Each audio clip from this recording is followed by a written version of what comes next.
Hi there and welcome to another video looking at 3 days of eating and a few other tips where I talk about no chemicals and sun showers, those sort of things. So let's start with day 1. And before we start the whole day, I always walk Rupert, our lovely dog.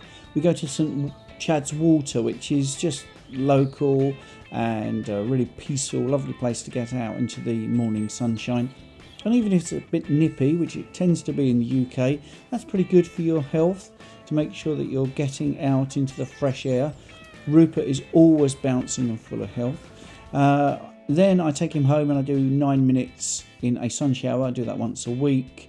Here in the UK, that's not a bad thing to try. And then I exercise using the X3 bar, which is a pull day of deadlift, bicep curl, bent over row and calf raises. The X3 is a fantastic bit of kit. Tomorrow I'll do a push day.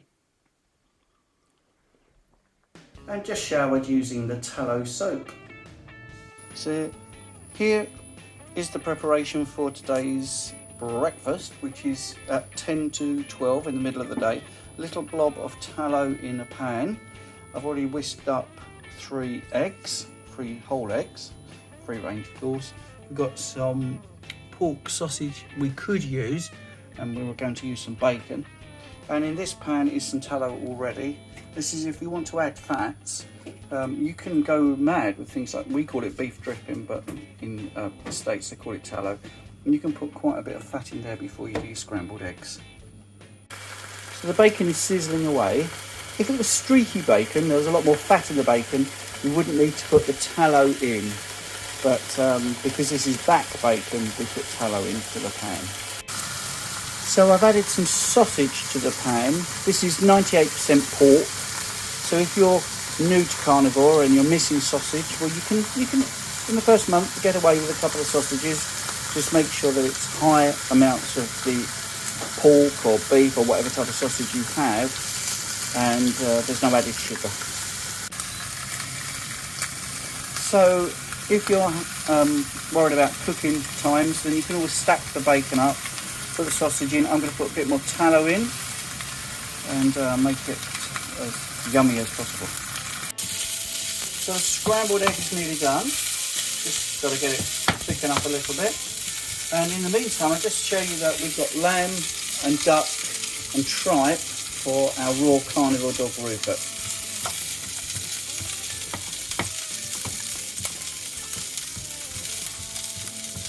Just nearly done. I like mine a little bit sloppier than most people, because it still cooks. Once it's on the plate, if it's very hot, the egg still cooks. So I'm nearly done. And we've got Rupert obviously behind me, just waiting for his food. Here we go. Oh.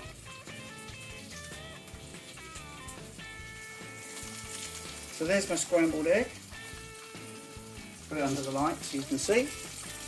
And I'm going to put the bacon and sausage on. And there is the finished plate. Scrambled egg, 3 stack of bacon and 2 sausages. 98% pork, I believe. So just going to have a little snack, which is a Scotch egg. So that's basically a boiled egg wrapped with a bit of sausage and then wrapped with a bit of bacon. So unusually I'm eating late tonight. That's after the Steak and Butter Girl meeting, which I've just hosted to about 190 people online. Here we got a nice rump steak with a little side of shredded cheese, but it is 8 PM in the evening.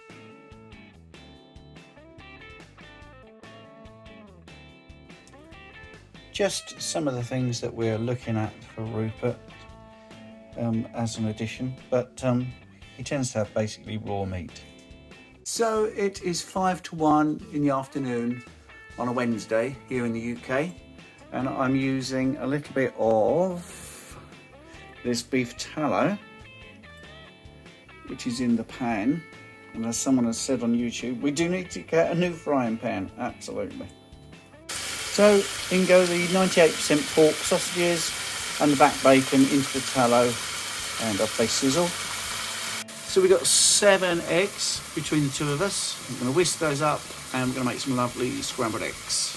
In goes the tallow. And obviously if you want to increase your fats, then you can put a lot more than that in. but obviously the tallow is a beef product. So if you have a dairy intolerance, then it's a good alternative to butter. Then goes the scrambled eggs. They normally take about 2 to 3 minutes. We have a sort of medium to high heat.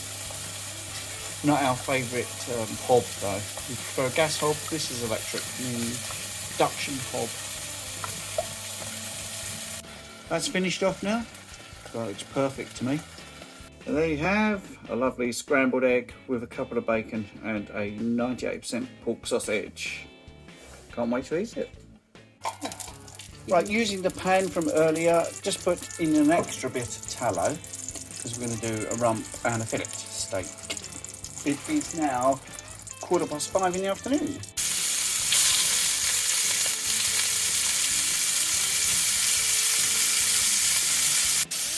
Adding tonight the boil and broth grass-fed beef bone broth is going to be used to make a sauce.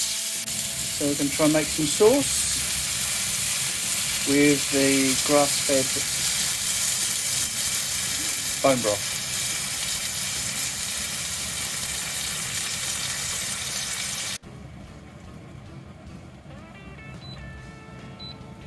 Slightly higher heat, a little bit of a stir. Pinch of salt, a good pinch of salt. Heat's turned off. Add some cream. Give it a stir.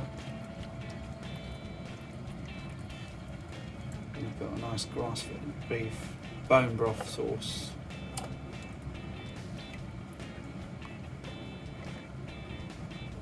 Heat goes back on, just to thicken it up a little bit.